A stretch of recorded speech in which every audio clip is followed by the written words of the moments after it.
अहमद, आज की अपनी कहानी, ये एक ऐसे शख्स की कहानी है जिसके बाप की भी डेथ हुई है। हाल ही में डेथ हुई है।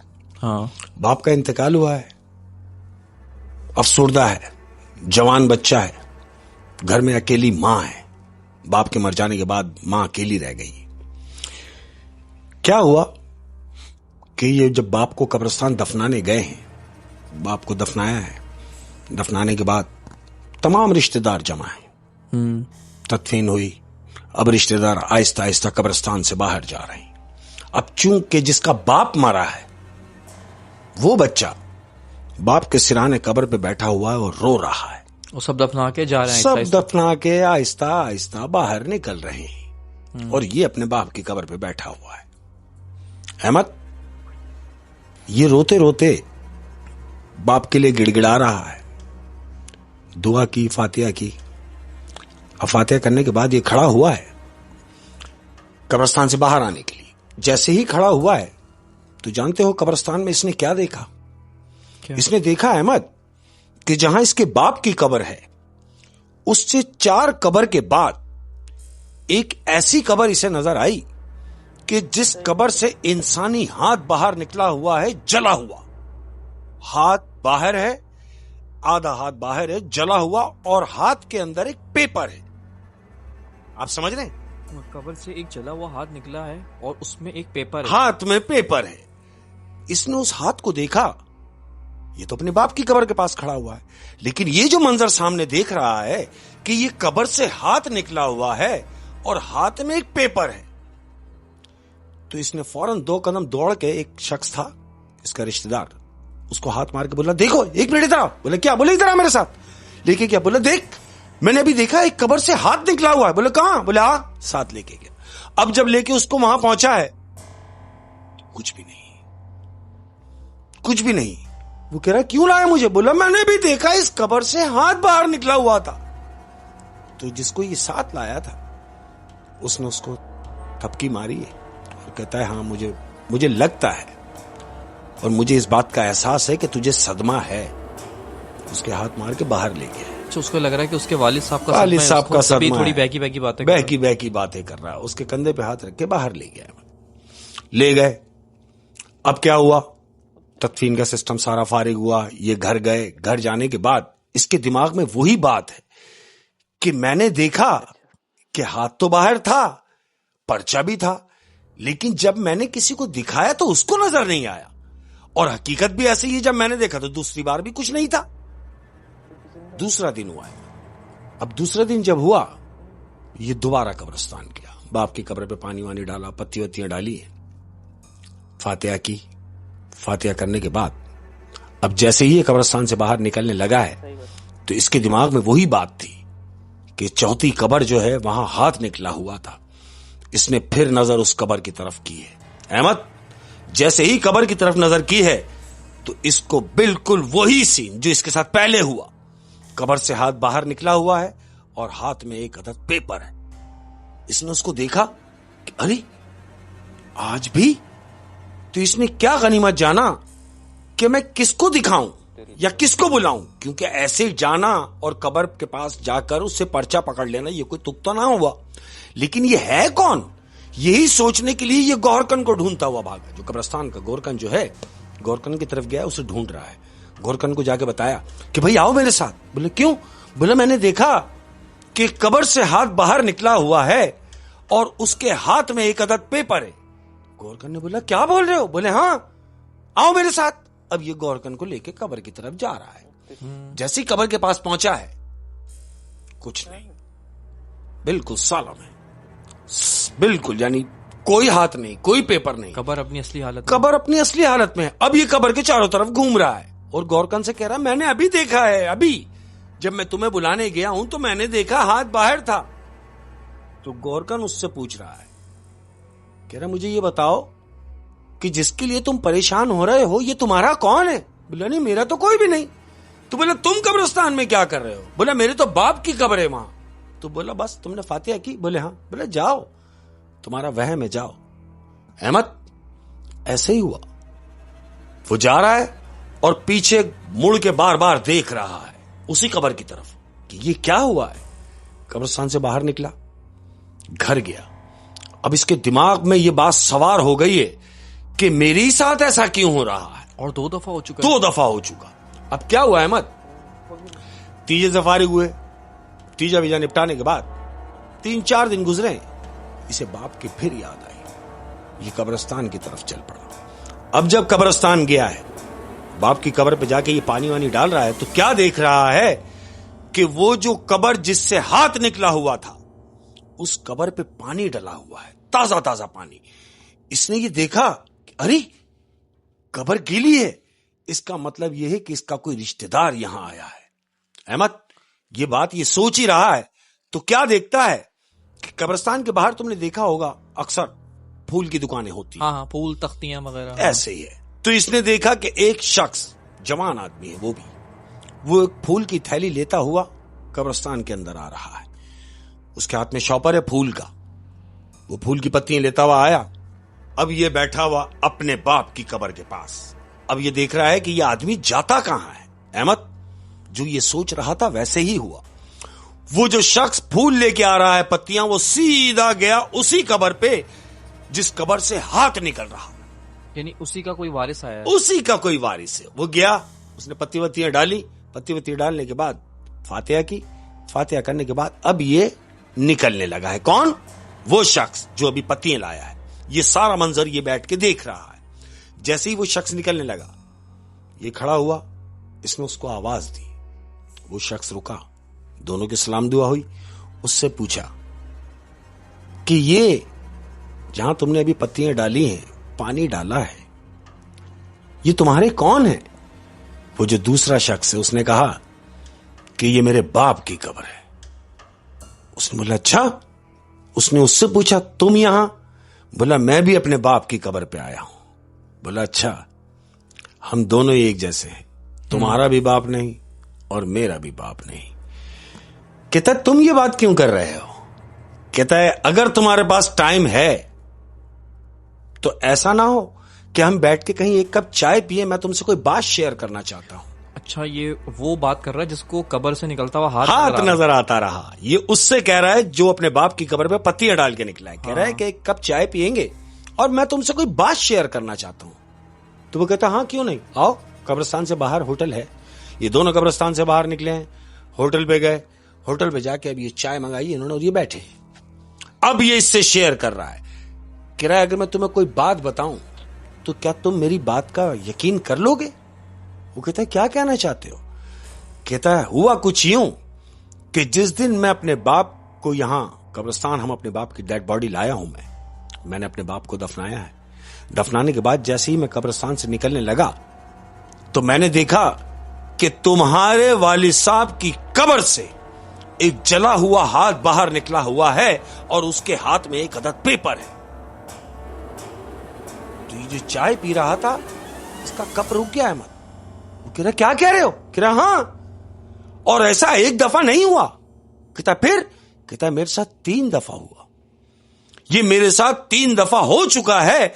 और तुम्हें एक बात बताऊं कि सिर्फ मैंने ही देखा और जिसको मैं दिखाने के लिए लाया उसे वो नजर नहीं आया। क्यों?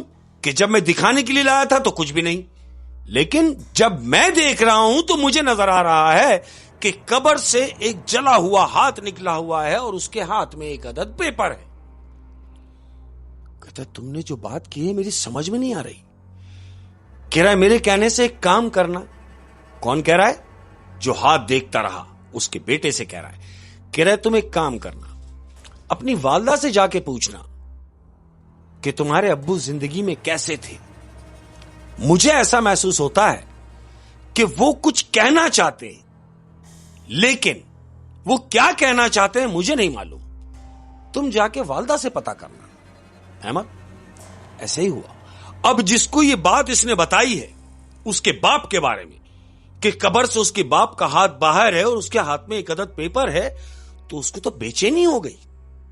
वो घर गया। वो घर जाके अपनी मां से पूछता है कि अम्मी जान, मैं अगर आपसे कुछ पूछूं तो मुझे ये यकीन है कि आप मुझसे झूठ नहीं बोलेंगी।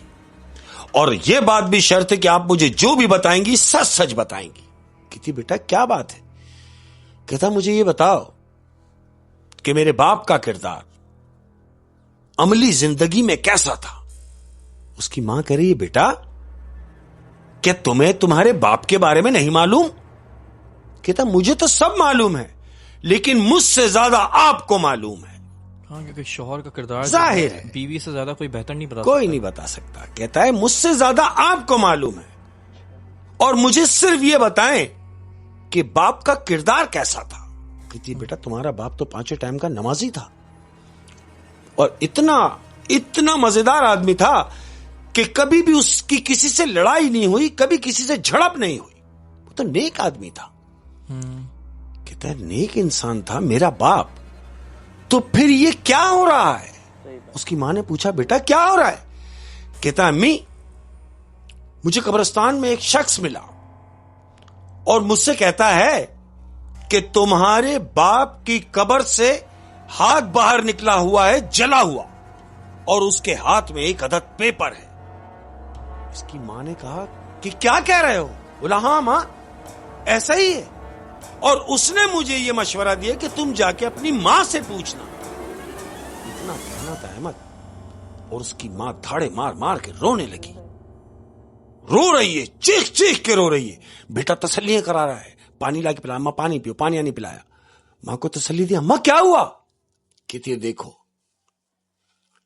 क्या कर गए। कहती लड़का कह रहा है क्या कर गए? कहती तुम्हारे बाप ने मुझे जहां तक याद है कभी कोई गलत काम नहीं किया था, लेकिन एक काम उनसे ऐसा हुआ जो मुझे याद है। बेटा कहता है क्या? मां कह रही है कि तुम्हारे बाप ने तुम्हारे दादा की जायदाद बेचकर जितनी भी उसकी रकम थी, अपने किसी भी बहन भाइयों को उनको उनका हक नहीं दिया, और सब खुद रख ली, और सबको कहा कि कुछ भी नहीं है किसी का। तो बेटा सर पकड़ के बैठ गया। बहन भाइयों का जो हक था, मतलब हक था उसने दिया नहीं, बगैर हक दिए वो मर गया। और बाकी बहुत नेक आदमी था। बाकी तो नेक आदमी था। अब ये बेटा सर पकड़ के बैठ गया कि अम्मा ये क्या कर गए अब्बा जाते जाते। तो कहती है मुझे जहां तक याद पड़ता है एक यही काम तुम्हारे बाप से जो हुआ जिंदगी में, ये गलत हो। मेरे लाख मना करने के बावजूद तुम्हारे बाप ने तुम्हारे फ्यूचर की खातिर अपने बहन भाइयों से उन्होंने ये काम किया कि उनका हक खा गए, दिया नहीं। अहमद ये बच्चा खामोश हो गया। रात हुई, दिन निकला। अब जब दिन निकला तो इसको यह तजस्सुस हुआ कि मैं उस शख्स को यह बात बताऊं कि जिसने मुझसे कहा कि अपनी मां से जाके पूछना। अब यह कब्रिस्तान गया और अपने बाप की कब्र के पास बैठा हुआ है। कौन सा वाला लड़का? जिसकी बाप की कब्र से हाथ बाहर निकल रहा है, वो जाके अपने बाप की कब्र पे बैठा हुआ है और रो रहा है नीचे मुंह गर्दन करके। क्या होता है, कोई घंटा 1.5 घंटा गुजरा होगा अहमद। वो दूसरा जो शख्स है, दूसरा लड़का जिसके बाप की डेथ हुई हुई है, वो कब्रिस्तान आया। वो आया सीधा अपने बाप की कब्र के पास। अब जैसे ही बाप की कब्र पे पहुंचा तो इसने देखा कि वो लड़का जिससे इसकी बात हुई है वो सामने बैठा हुआ है। ये अपने बाप की कब्र छोड़ के उसके पास गया, उसके कंधे पे हाथ रखा है, उसने ऊपर गर्दन की, उसको तसल्ली कराई। अब ये दोनों उठे, दोनों बाहर आ रहे हैं। अब ये इसको बता रहा है कि तुमने मुझसे कहा था कि अम्मी से जाके पूछना कोई ऐसा मामला तो नहीं। वो कहता है तो तुमने पूछा? बोले हां मैंने पूछा, मैंने अम्मी से पूछा और अम्मी ने जो मुझे बताया मुझे भी उसका अफसोस है। तो वो दूसरा कह रहा है कि मां ने तुझे क्या बताया? वो कह रहा है मां ने मुझे बताया कि अब्बा से जिंदगी में कोई काम नहीं हुआ गलत, लेकिन मरने से कुछ दिन पहले उन्होंने दादा की जायदाद जो बेची है, उसके बेचने के बाद अपने किसी भी बहन भाइयों को उनका हक नहीं दिया और बगैर हक दिए कार एक्सीडेंट में उनकी डेथ हो गई। किसी को भी हिस्सा नहीं दिया, किसी को भी हिस्सा नहीं दिया। वो कहता है अगर ऐसी बात है तो फिर एक काम करते हैं, हम इसका हल किसी आलिम से पूछते हैं कि वो क्या कहना कि चाह वो क्या कहना चाह रहे हैं। कहता ठीक है, तो फिर एक काम करो। वो कहता मैं एक आलिम को जानता हूं, तुम कल मेरे पास आओ, हम कल शाम के टाइम उस आलिम के पास चलेंगे। कहता ठीक हो गया। ये दोनों अपने अपने घर की तरफ चल दिए अहमद। सारा दिन गुजरा, रात हुई। अब जब रात हुई तो ये लड़का सो रहा है। कौन सा? जिसको हाथ अब तक नजर आते रहे, पेपर नजर आता रहा, ये सो रहा है। तो इसको ख्वाब आया है अहमद। इसको ख्वाब में क्या नजर आया कि कद्दावर शख्स इसके ख्वाब में आया है और इससे आके कहता है कि उठो उठो और जो मैं कह रहा हूं उसको सुनो। तो इसने उससे पूछा कि आप कौन? कहता हां, तुम मुझे नहीं जानते, तुम मुझे नहीं जानते, तुम सिर्फ मेरे हाथ को जानते हो और इस कागज को जानते हो। तो इसको फौरन याद आ गया, अरे बोले हाँ मैं वही शख्स हूं जिसकी कब्र पे तुमने निकला हुआ हाथ देखा और पेपर देखा। तो ये ख्वाब में ही उससे हम कलाम है और उससे पूछ रहा है कि आप मुझे ही नजर आते रहे, आप क्या कहना चाह रहे थे? तो वो कहता है सुनो, बजाय इसके कि दिन निकलेगा और तुम किसी आलिम से जाके पता करोगे कि इसका हल क्या है, मैं बता रहा हूं इसका हल क्या है कि मुझसे ज्यादती हुई, मैंने अपने बहन भाइयों के साथ ज्यादती की, तो ये काम तुम्हारा है कि तुम इस काम के लिए मेरी बीवी को और मेरे बच्चे को कायल करो और उनसे कहो कि मेरे खानदान के जो भी लोग हैं जिनका जितना बनता है उनको उनका हक बराबर दे दिया जाए। जब तक वो उनका हक उनको नहीं देंगे मेरी कब्र को सुकून नहीं होगा और मैं बेचैन रहूंगा। अच्छा, अब समझ आ रहा है। वो जो उसका हाथ निकलता है और उसके अंदर एक पर्चा है। पर्चा है तो शायद वो जायदाद का पर्चे का इशारा कर रहा है कि वो जो पर्चा है वो जायदाद का है। वो जो पर्चा है वो बेसिकली कागजात हैं। कागजात हैं। तो ऐसा ही हुआ अहमद। इसने जैसे ही आंख खोली है कुछ भी नहीं, रात का मंजर है। उठा, अब इसे दिन का इंतजार है। अब जैसे ही दिन निकला है तो इसने उस बच्चे से राब्ता किया जिसको लेके आलिम के पास जाना था।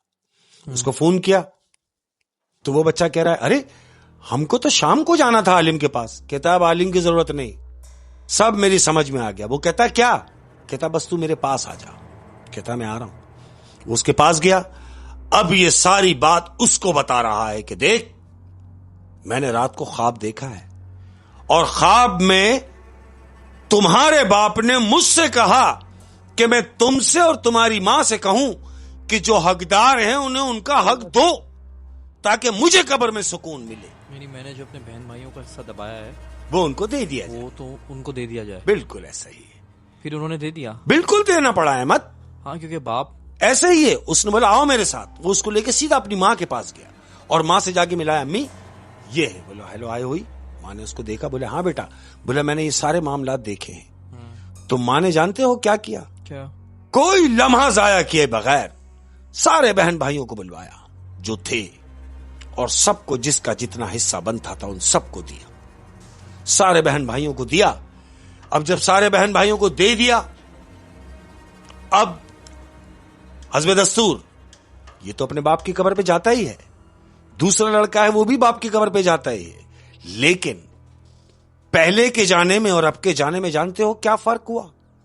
फर्क यह हुआ कि अब इसे वो कब्र से निकला हुआ हाथ नजर नहीं आ रहा। अच्छा, अब वो हाथ गायब हो गया। हाथ गायब हो और गया। अब ऐसा कोई भी हादसा रिपोर्ट कोई भी कुछ नजर नहीं आ रहा। जानते हो क्यों?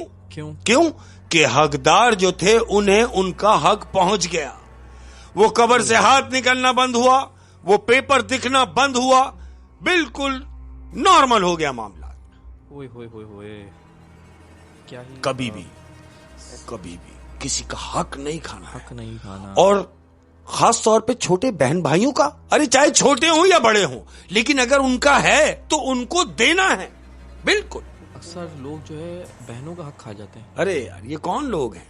कहते बहनों को क्या जरूरत, वो तो अपने घर की अपने होती घरों की है, ऐसा नहीं है। है। हमारे मजहब हमारे घर की भी तो थी जिनका तुम रख के बैठे हो और दे नहीं रहे, उसका भी तो बाप था। और तुमने फिर कौन सा कमाया, वो तो तुम्हारे बाप ने बिल्कुल, कमाया है तो ना? बाप का था। लेकिन ये मेरा मानना ऐसा है कि हर इंसान को ना अपनी वसीयत लिख लेनी चाहिए अपनी जिंदगी में।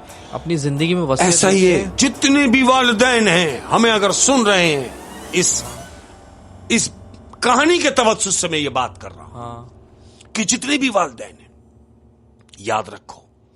याद रखो ये पैसे का फसाद बजाय इसके कि तुम्हारे मरने के बाद तुम्हारी औलादों में दरारें डाल दे, और औलादों में दरारें डाल दे और खुद कब्र में अजाब बुरा हो। ऐसा ही है। तो अपनी जिंदगी में ही जिसका जो बनता है उसे दे के जाओ, ताकि तुम्हारी कब्र में तुम्हें आराम से सुकून से तुम अपनी कब्र में रह सको, और पीछे खानदान या फिर बीवी बच्चे ना लड़ें। बिल्कुल ऐसे ही। और हमारे मजहब में तो इतना है कि किसी ने अगर एक बालिश भी अगर किसी की जमीन दबाई है, एक बालिश कितनी होती है, हाँ, इतनी, बिल्कुल इतनी भी अगर जमीन दबाई है तो उस पर तो बड़ी वईद है कि उस पर अजाब होगा। बिल्कुल होगा। अल्लाह भाई रहम करे। बेशक रहम। किसी की जमीन दबाने का कभी सोचे भी नहीं है। नहीं। तो बहुत ही जबरदस्त कहानी थी शेख साहब, मजा आ गया। Thank you Ahmad. और तमाम वालिदैन सुन लें इस बात को कि अपनी जिंदगी में यहाँ इंतजार नहीं, मौत का कोई भरोसा नहीं, किसी भी वक्त आ सकती है। तो हम अपनी जिंदगी में ही ये मामलात निपटा के जाएं, ताकि हमारे जाने के बाद ये पैसा फसाद ना बने। ओए होए, आमीन। बहुत शुक्रिया, अपना बहुत ज्यादा ख्याल रखिएगा। अस्सलाम वालेकुम व रहमतुल्लाहि व बरकातहू।